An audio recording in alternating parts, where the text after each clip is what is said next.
하나님께서 인간에 대한 사랑을 아주 특별한 방법으로 증명하시고 보여주시고 실천하신 날 성탄절입니다. 오늘의 주인공은 물론 탄생하신 아기 예수님입니다. 오늘 이 시간에는 그 아기 예수님께 나와서 경배했던 사람들 가운데 마태복음에 기록되어 있는 유명한 동방 박사들에 대해서 살펴보려고 합니다. 먼저 기본적인 사항들을 좀 확인하고 넘어가려고 하는데, 우리가 보통 성탄절 카드나 그림 같은 데 보면은 동방 박사가 세 사람으로 되게 이렇게 그려져 있습니다. 하지만 성경에는 그들의 숫자는 나와 있지 않습니다. 아마 그들이 예수님 앞에 바친 예물이 세 가지이기 때문에 자연스럽게 세 명이다 이렇게 추론했을 것이고, 이것이 아마 초대교회 때부터 쭉 이어져 온 것 같습니다. 그래서 그런 가사로 되어 있는 찬송도 있고 그런 성탄 그림이 많이 있죠. 또 그들을 늘 박사라고 이렇게 칭하고 있는데, 박사라고 하면은 그 당시로 본다면은 천문학자였을 가능성이 가장 높습니다. 실제로 그들이 별을 보다가 메시아 탄생한 것을 알게 되었고 찾아온 것을 볼 때에 천문학자로 이렇게 보여집니다. 다음에 동방 박사라 할 때 이 동방이라는 것은 그 이스라엘을 중심 유대 땅에서 볼 때 동쪽 방향인 페르시아나 아라비아 지역을 가리키는 말인데, 거리로 보아서는 페르시아가 가장 유력하다고 합니다. 지금의 이란 근처가 되겠습니다. 마태복음에서는 먼저 1장에서 예수님께서 탄생하시기 전에 예수님의 탄생을 천사가 요셉에게 미리 알려주는 내용이 기록되어 있습니다. 그 천사의 고집 가운데 예수님의 이름 뜻도 가르쳐 주셨죠. 자기 백성을 그들의 죄에서 구원할 자이시다. 그러므로 우리가 예수님의 이름을 부르면 구원을 받는 것입니다. 그 다음에 또 예수님의 또 다른 이름 혹은 별명이라고 할 수 있는 임마누엘도 가르쳐 주었습니다. 하나님이 우리와 함께 계시다. 예수님이 이 땅에 오심으로써 하나님이 우리와 함께 계시는 그 놀라운 은혜가, 그 축복이 우리에게 임한 것입니다. 자, 그리고 이제 2장에서 예수님의 탄생 기사는 단 한 줄로 요약했습니다. 누가복음이 비교적 상세하게 이렇게 기록한 데 반해서 마태복음은 그냥 1절에 그것도 절반 정도, 헤롯 왕 때 예수께서 유대 베들레헴에서 나심에, 여기까지가 예수님의 탄생 기사입니다. 예수님의 탄생 시기는 헤롯 왕 때이고 그 장소는 구약성경 미가서 5장 2절에 예언한 대로 유대 땅 베들레헴이었다는 이런 역사적 사실을 배경으로 기록하였습니다. 그리고 그 다음에 바로 이어서 동방으로부터 박사들이 예루살렘에까지 찾아왔다고 기록하면서 이제 동방 박사 이야기가 쭉 이어지는 것입니다. 이 동방 박사들은 그 동방에서부터 예수님께서 탄생하신 곳을 찾아서 처음엔 예루살렘으로 왔다가 예루살렘에서 더 정확한 장소인 베들레헴을 알아내고 베들레헴까지 가서 아기 예수님을 만나게 됩니다. 이 같은 동방 박사들의 첫 번째 성탄 축하에 대해서 오늘 우리가 좀 더 자세히 살펴보면서 은혜를 나누려고 합니다. 첫째, 그들은 먼 길 걸어서 아기 예수님께 찾아왔습니다. 그런데 그들이 예수님을 찾아오게 된 것은 별을 보고 거기에서 특별한 왕의 탄생을 알게 되었기 때문입니다. 그들이 천문학자였기 때문에 늘 관심이 있었고 가능한 일이었을 것입니다. 별이 특별한 인물의 탄생을 알려준다고 믿었던 것입니다. 하나님께서는 때때로 자연을 통해서 하나님을 나타내시거나 또 하나님의 섭리를 보여주시는 일이 있습니다. 또는 특별한 징조 같은 것을 통해서 하나님의 뜻을 보여주시기도 합니다. 로마서 1장 20절에 창세로부터 그의 보이지 아니하는 것들 곧 그의 영원하신 능력과 신성이 그가 만드신 만물에 분명히 보여 알려졌나니 그러므로 그들이 핑계치 못할지니라 말씀하고 있습니다. 만물 가운데 창조하신 하나님의 그 흔적이 여기저기 보이게 된다는 것입니다. 전도서 3장 11절에는 하나님이 모든 것을 지으시되 때를 따라 아름답게 하셨고 사람들에게는 영원을 사모하는 마음을 주셨느니라. 이와 같이 하나님께서는 만물 속에는 하나님을 볼 수 있는 그런 힌트를 주셨고 인간에게는 영원을 사모하는 마음을 주셨습니다. 깨어있는 사람, 진리를 사모하는 사람은 더 민감하게 이러한 하나님의 사인을 발견할 수 있을 것입니다. 그러나 여러분, 우리는 더욱더 감사하시기 바랍니다. 오늘날 우리에게는 박사들이 보았던 그 놀라운 별보다 더 분명하게, 더 뚜렷하게 빛나며 우리를 예수님 앞으로 진리로 구원으로 인도하는 하나님의 선물이 있습니다. 바로 성경 하나님의 말씀입니다. 박사들이 별을 보고 예수님을 찾아왔듯이 우리는 성경을 통해서 예수님을 찾아오고 예수님을 만날 수 있습니다. 우리는 이 말씀에서 구세주 예수님의 탄생을 알려주고 예수님의 구원 사역을 보여주고 예수님의 복음을 전해주는 분명한 별빛을 봅니다. 우리 심령에 찬란하게 비추는 은혜의 빛을 보는 것입니다. 말씀이 우리 심령과 영혼을 비추어 주는 것입니다. 이방인 동방 박사들에게는 별을 통해서 하나님께서 그들을 부르시고 예수님의 탄생을 알려주셨습니다. 유대인 목자들에게는 천사를 보내셔서 이 기쁜 소식을 전하시고 아기 예수님을 찾아 경배하게 하셨습니다. 오늘 우리들에게는 교회를 통해서 또는 복음을 전하는 개인들을 통해서 그리고 무엇보다도 말씀을 통해서 하나님께서는 구원자 예수님, 우리를 위해서 성육신 하신 아기 예수님께로 우리를 부르시고 인도하시고 그 예수님을 찾아 경배하게 하시는 것입니다. 두 번째로 그들은 아기 예수님께 경배하였다고 했습니다. 11절, 집에 들어가 아기와 그의 어머니 마리아가 함께 있는 것을 보고 엎드려 아기께 경배하고. 여러분, 우리 위해서 사람으로 이 세상에 오신 예수님은 바로 찬양과 경배의 대상입니다. 오늘 우리가 모여서 이렇게 예배를 드리는 것도 또 시간에 축하 행사를 가지게 되는 것도 바로 우리를 위해 이 땅에 탄생하신 예수님께 감사하며 경배하기 위한 것입니다. 그러므로 경배하는 마음으로 이 시간도 예배를 드리시기 바랍니다. 경배하는 그 신앙으로 아기 예수님께 축하하며 모든 성탄 행사를 가지시기를 바랍니다. 동방 박사들은 올바른 경배의 대상을 알았습니다. 별의 인도를 받고 집을 찾았습니다. 집 안에 들어간 아기가 있고 그 어머니 마리아가 있었습니다. 물론 성탄 카드나 그림에서 보는 것처럼 요셉도 옆에 서 있었을 것입니다. 그런데 그들은 오직 아기께 경배했습니다.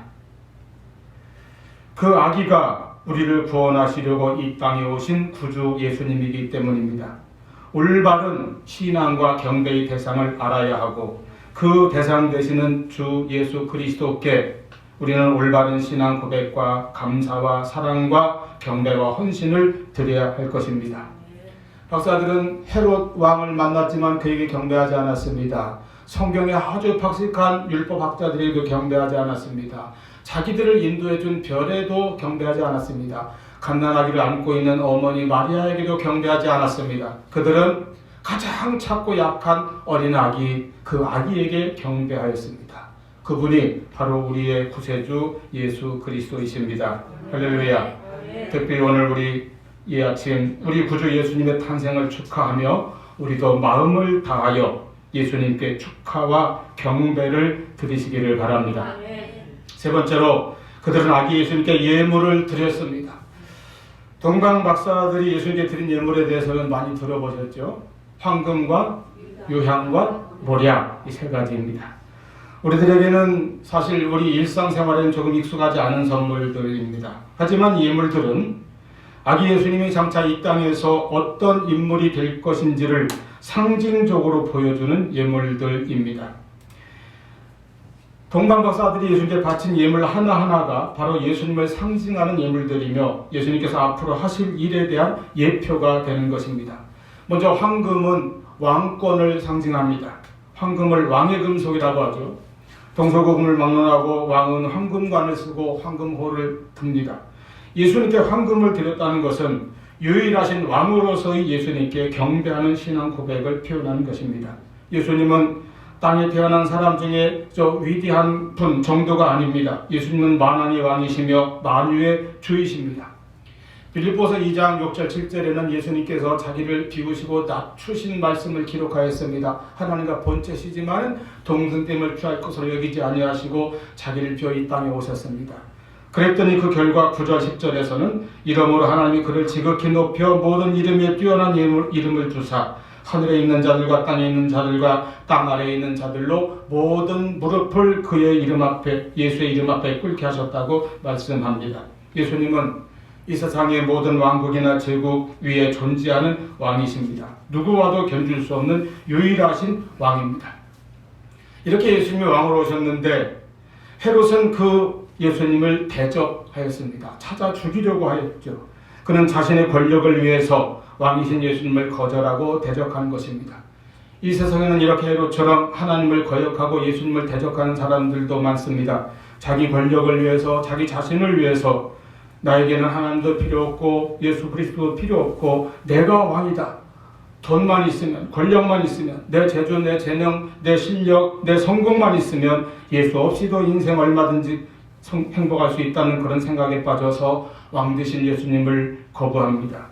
세상의 왕을 쫓거나 자기가 왕 노릇하려고 하는 이 시대의 헤롯들을 우리가 볼 수 있습니다. 다음으로 헤롯이 불러 모은 유대 종교 지도자들, 율법학자들은 왕이신 예수님의 탄생에 대해서 무시했습니다. 신경을 거의 쓰지 않았어요. 지식적으로는 그들이 다 알았습니다. 단지 박사들의 질문을 듣고 즉시 거기에서 구약 성경을 펼쳐서 예수님이 태어나신 그 장소를 찾아낼 수 있었습니다. 그 베들레헴은 그들이 있는 예루살렘에서 8km 떨어진 곳입니다. 그런데 그들은 경배하러 오지 않았습니다. 예수님에 대해서는 알았지만은 예수님은 몰랐던 사람들입니다. 오늘날 이런 사람들도 많습니다. 생명과 구원의 은혜를 주시는 말씀을, 그리고 구원자 예수 그리스도에 대해서 간단히 무시하고 넘어가 버리는 사람들입니다. 그러나 박사들은 예수님께 경배하였습니다. 예수님의 왕 되심을 위해서 황금을 예물로 드렸습니다. 여러분, 오늘 성탄절입니다. 예수님은 우리에게, 여러분에게 왕이십니까? 오늘 예수님은 우리 한 사람 한 사람 삶의 왕이십니까? 우리는 내 안에 있는 모든 것으로 예수님께 경배하며 가장 겸손한 자세로 예수님은 나의 구주, 나의 왕이라고 고백하며 나의 황금과 같은 신앙 고백을 주님께 바칠 수 있기를 바랍니다. 두 번째 예물은 유향입니다. 황금이 우리 왕 되시는 예수님을 상징한다면 유향은 무엇을 상징합니까? 바로 예수님께서 우리의 대제사장 되신다는 뜻입니다. 구약시대 유향은 제사장이 제사에 사용하는 기름이었습니다. 하나님께 드리는 향기로운 제물이 이것입니다. 이 유향은 예수님의 대제사장직을 상징하는 것입니다. 우리의 대제사장 되시는 예수님. 제사장은 백성을 대표하여 하나님께 나아가 하나님께 제사를 드리는 직책입니다. 그 제사를 받으심으로 백성들의 죄가 사함을 받게 됩니다. 그러므로 제사장은 하나님과 백성 사이의 중보자를 말합니다. 오늘날 아기로 오신 예수님이 바로 하나님과 우리 사이의 중보자 되십니다. 그래서 대제사장이십니다. 우리는 하나님께 감히 가까이 나갈 수 없지만 우리 죄로 인하여 하나님을 멀리할 수밖에 없고 피할 수밖에 없고 두려워하고 숨을 수밖에 없지만 중보자이신 예수님이 계시기 때문에 그 예수님의 이름으로, 예수님의 공로로 우리는 하나님 앞에 나갈 수 있습니다. 하나님께 받아들여지고 용납되어지는 것입니다. 히브리서는 예수님을 대제사장으로 계속해서 묘사하고 있습니다. 히브리서 2장 14절, 그는 자비하고 신실한 대제사장이 되어 우리 백성들의 죄를 속량하십니다. 15절에 그가 먼저 시험을 당해보셨기 때문에 오늘날 시험받는 자들을 등이 도와주시는 대제사장이라고 하였습니다. 히브리서 3장 1절, 우리의 믿는 도리의 사도이시며 대제사장이신 예수님을 깊이 생각하라고 합니다. 4장 14절, 그러므로 우리에게 큰 대제사장이 계시니 승천하시니 곧 하나님의 아들 예수시라. 이 대제사장이 자기를 비우시고 낮추셔서 가장 약한 아기로 태어나셨습니다. 그래서 히브리서 4장 15절에 우리에게 있는 대제사장은 우리의 연약함을 동정하지 못하실 리가 아니라고 합니다. 이 대제사장은 우리를 사랑하십니다. 우리의 연약함을 비웃거나 책망하지 아니하시는 것입니다. 오히려 우리의 연약함을 동정하시는 분입니다. 체휼하시는 분입니다. 주님이 약한 아기로 오셨기 때문입니다. 16절, 그러므로 우리는 긍휼하심을 받고 때를 따라 돕는 은혜를 얻기 위하여 하나님 은혜의 보좌 앞으로 담대히 나갈 수가 있게 된 것입니다.